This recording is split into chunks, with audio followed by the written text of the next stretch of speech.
Good morning. I am following up on my intro for Amy Tan for this week. We ran out of time in class as we were discussing Cathedral. Didn't really get a chance to dive into our new author and our new story for this week. Staying in line with the characteristics of the postmodernist period for Unit 3.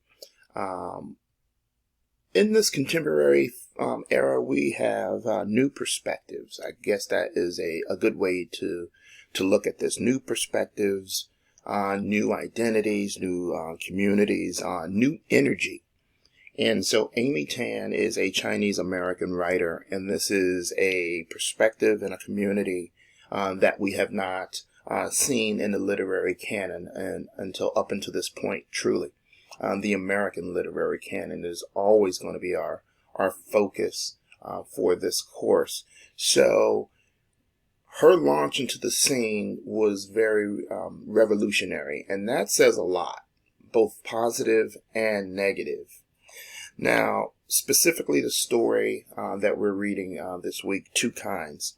It is a story that is in Amy Tan's really popular first book called The Joy Luck Club.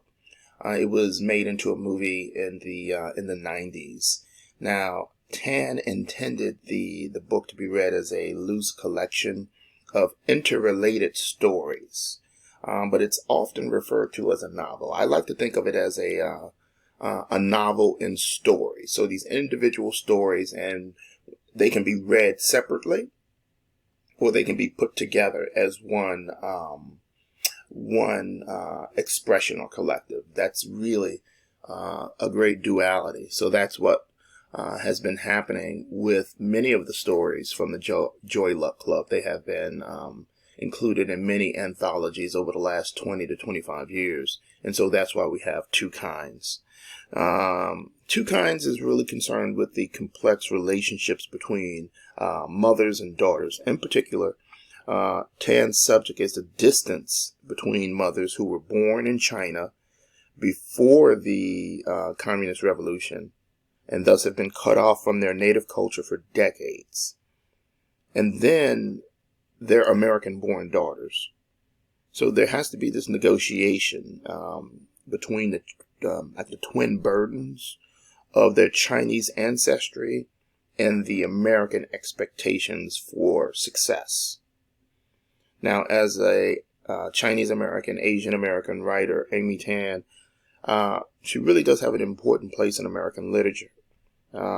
She focuses in on immigrated families, adoption problems, adaptation problems, I should say, crisis and struggle of identity in terms of mother and daughter relationships.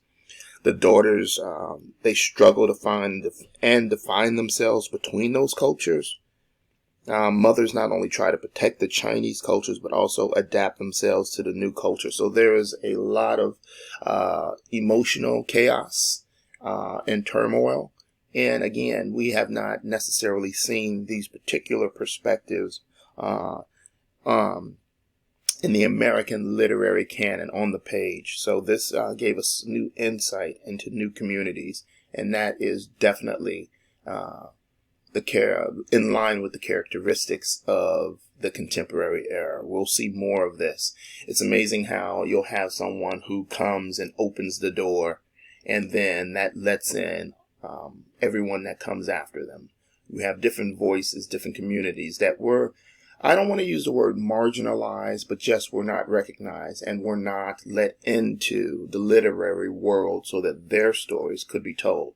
Well, Amy Tan is a forerunner here. She's in the American canon, and it's going to be very enlightening to learn about the dynamics between the two characters who represent two different sides. All right. So that's Amy Tan. I will be introducing more about her as we meet again on next week. Here's a question that I want you guys to think about beforehand. Okay. Do you think parents should have a say in their children's future plans, or should children decide for themselves? Okay. And when I'm saying children, I mean adolescents, teens, and up to young, even young adults. So maybe from 11 to about 18 or 19. Do you think they have a decision for themselves, or should their parents be their guide? This is really goes to the overarching conflict of two kinds. The story, of course, the conflict goes deeper, based on some of the things that I've just put on the table for you guys, as far as identity, ancestry, so on and so forth. But this is the gateway. Think about that. What do you think? And then just roll that question around in your head, and we'll discuss it on Monday. Don't forget, your home practice is to complete the Cathedral discussion board by tonight. Actively read Amy Tan's bio on page 820. And of course, the short story Two Kinds on page 821. It starts on page 821. There is a reading check-in for Two Kinds that I want you to complete by Sunday. I think that will be a good gateway to get us into discussion mode for Monday's class. All right, if you need anything, send me an email. If not, have a great weekend and work well. Take care.